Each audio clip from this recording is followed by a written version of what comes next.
रामकृष्ण हरी. हरिभक्तिपरायण संत तुकाराम महाराज जीवनचरित्र यामध्ये आपण संत तुकाराम महाराजांवर झालेली गुरुकृपा व त्यांचे प्रचार कार्य हे जाणून घेत आहोत.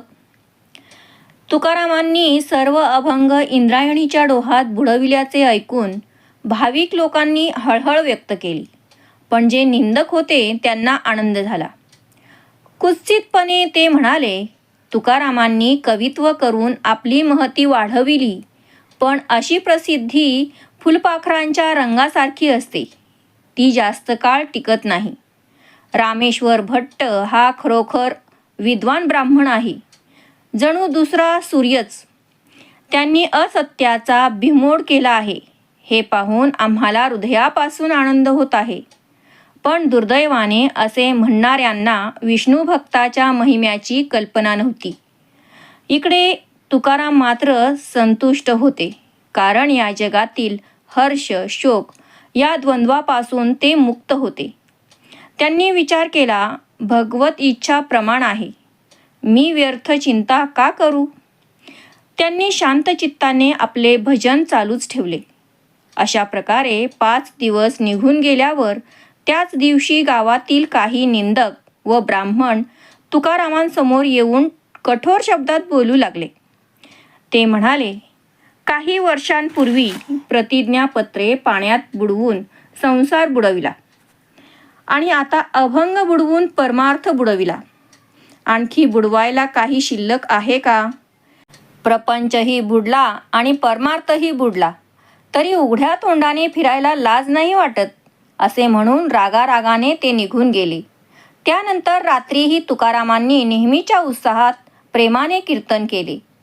त्यांच्या या कठोर शब्दांनी तुकारामांच्या हृदयाला खूप वेदना झाल्या.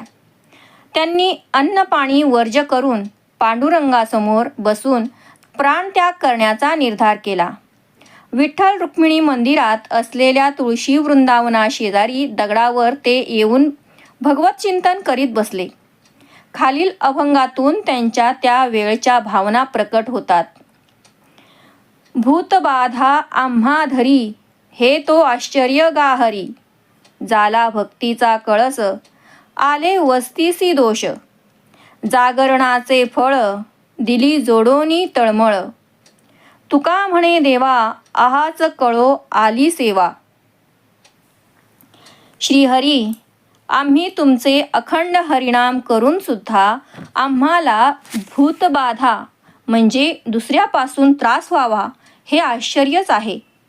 माझ्या भक्तीने तुझी प्राप्ती होण्याऐवजी माझ्या ठिकाणी अहंकारादी दोषांचे वास्तव्य झाले असे वाटते. हरिकीर्तनाचे फळ मला तळमळीच्या रूपात प्राप्त झाले. तुकाराम महाराज म्हणतात, पांडुरंगा, तुला दोष देण्यापेक्षा मी तुझी सेवा चांगल्या प्रकारे करू शकलो नाही हेच खरे. पावावे संतोष तुम्ही यासाठी सायास, करी आवडी वचने पालटुनी क्षणक्षणे. घ्यावे अभयदान भूमी न पडावे वचन. तुका म्हणे परस्पर काही वाढवी उत्तरे. श्री विठ्ठला, आपण संतुष्ट व्हावे यासाठी मी काव्यरचना करून प्रयत्न केला. क्षणोक्षणी तुम्हाला आवडणारी वचनेच मी बोललो. तुम्ही मला अभयदान द्या, माझे शब्द भूमीवर पडल्यासारखे वाया जाऊ नयेत. तुकाराम महाराज म्हणतात, परस्परांत प्रेमाचे संभाषण वाढवावे ही माझी इच्छा आहे. माझा मज नाही आला उबगतो काही. तुमच्या नामाची जतन नव्हता थोर वाटे शीण. न पडावी निंदा कानी स्वामींची गोविंदा. तुका म्हणे लाज आम्हा स्वामीचे ते काज. माझा मला काही कंटाळा आला नाही, पण तुमच्या नामाची व तुमची निंदा या जगात होऊ नये व लोकांची अश्रद्धा वाढू नये यासाठी मला वाईट वाटते. गोविंदा, तुम्ही आमचे स्वामी आहात, तुमची निंदा आमच्या कानावर पडू नये. तुकाराम महाराज म्हणतात, आमच्या स्वामीचे कार्य करू शकत नाही याची आम्हाला लाज वाटते. सांगा दास नव्हे मी तुमचा कैसा, ऐसे पंढरीशा विचारुनी. कोणासाठी केली प्रपंचाची होळी, या पाया वेगळी मायबापा. नसेल तो घ्यावा सत्यत्वासी धीर, नये भाजू हरी उफराटे. तुका म्हणे आम्हा आहिक्य परत्री, नाही कुळगोत्री दुजे काही. अहो पंढरीनाथा, मी तुमचा दास कसा नाही, हे नीट विचार करून सांगा पाहू. अहो मायबापा, तुमच्या चरणाचा आश्रय प्राप्त व्हावा म्हणूनच मी प्रपंचाची होळी केली ना.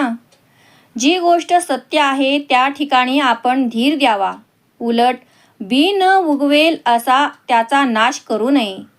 तुकाराम महाराज म्हणतात, श्री विठ्ठला, तुझ्याशिवाय आमच्या कुळगोत्रात इह परलोकी दुसरा कोणीही नाही.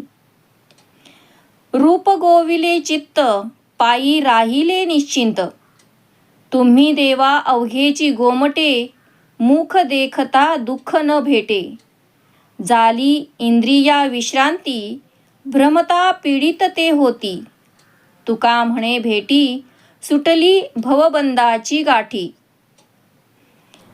पांडुरंगा, तुमच्या सुंदर रूपाच्या ठिकाणी माझे चित्त गुंतून राहिले असून तुमच्याच चरणाशी ते निश्चिंत आहे. हे श्रीकृष्णा, तुम्ही सर्वस्वी चांगले आहात, म्हणून तुमचे मुख पाहिल्यावर आम्हाला दुःखाचेही दर्शन होत नाही. अनेक विषयांच्या ठिकाणी भ्रमण करून थकलेल्या इंद्रियांना तुमच्या ठिकाणी विश्रांती मिळाली आहे.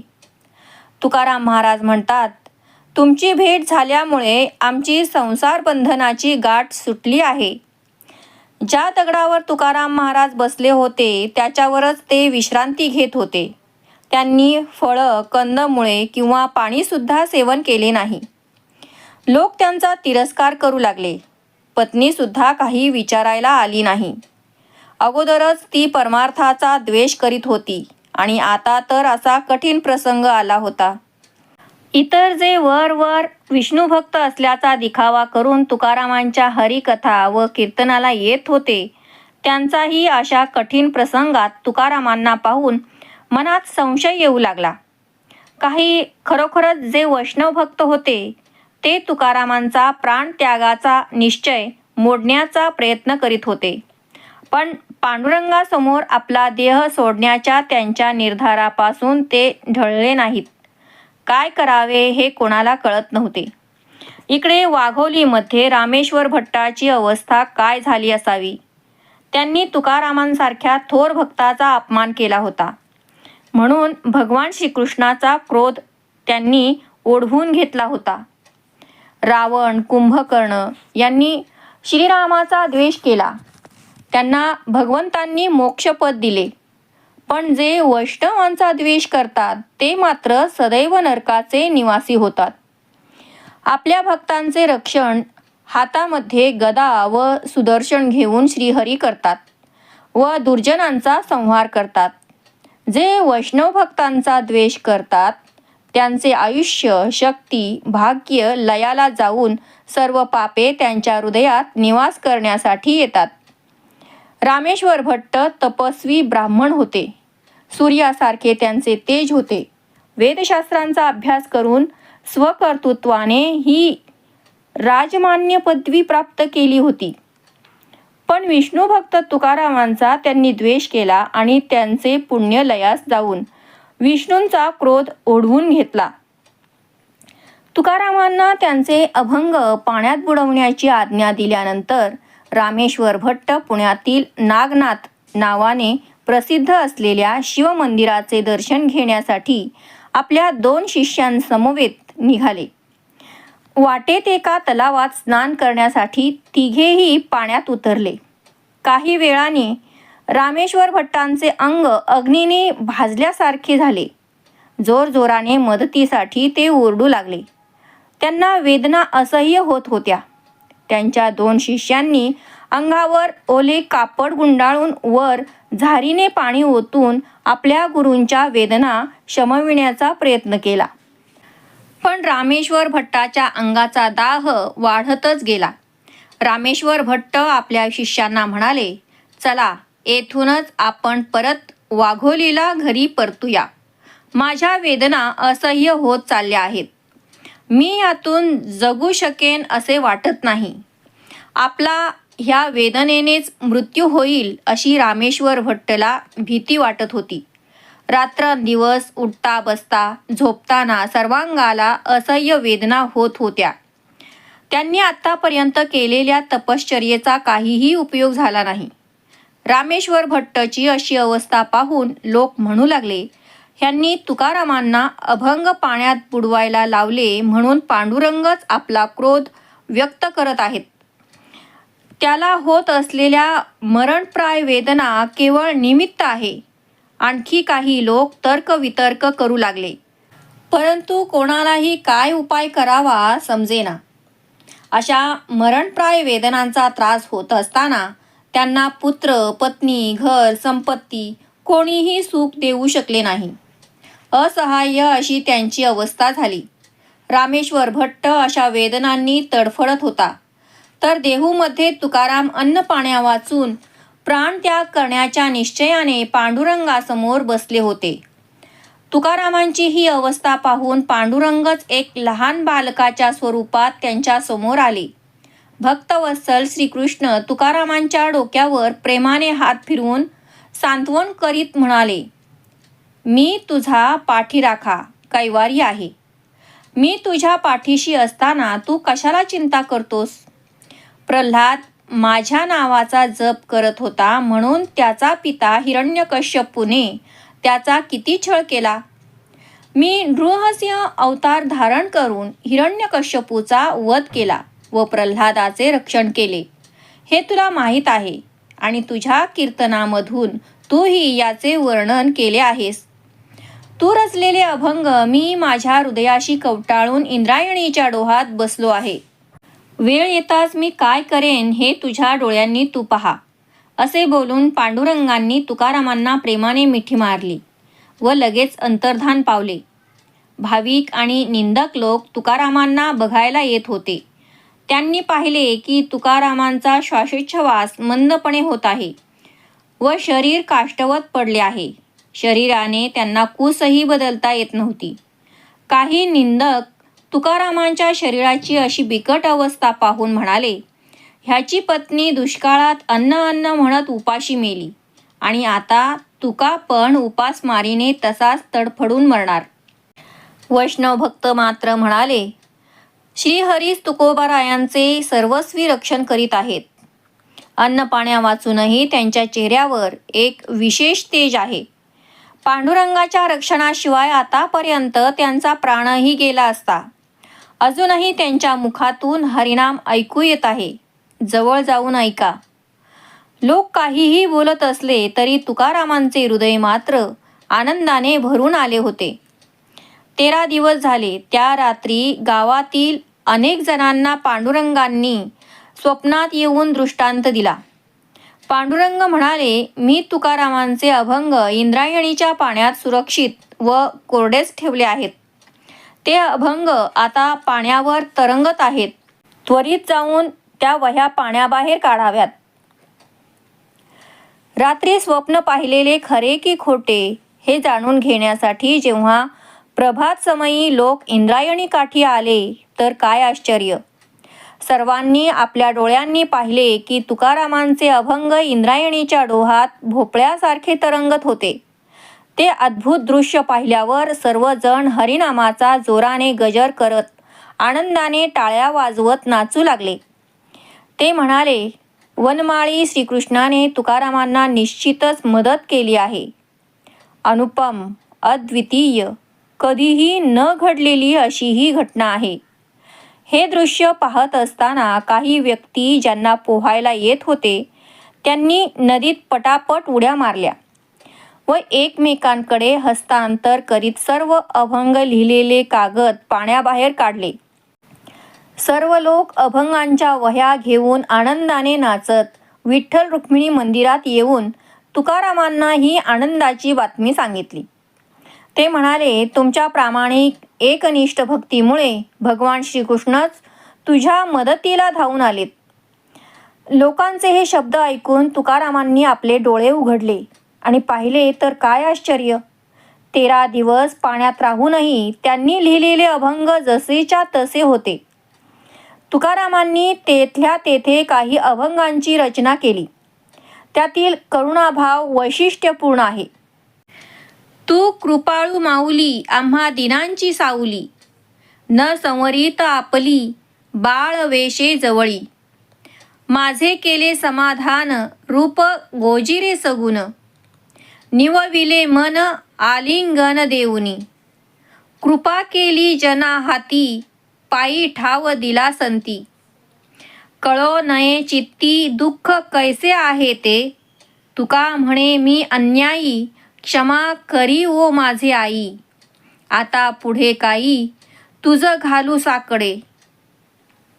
पांडुरंगा तू आमची कृपाळू आई असून आम्हा दीन जीवांची छाया आहेस, म्हणून त्वरेने बाळासाठी तू धावून आलीस. गोजिरे सच्चिदानंद स्वरूप दाखवून तू माझे समाधान केलेस आणि आलिंगन देऊन माझे मन तृप्त केलेस. तुम्ही लोकांकडून कृपा करविली व संतांनीही त्यांच्या चरणांचा आश्रय मला दिला.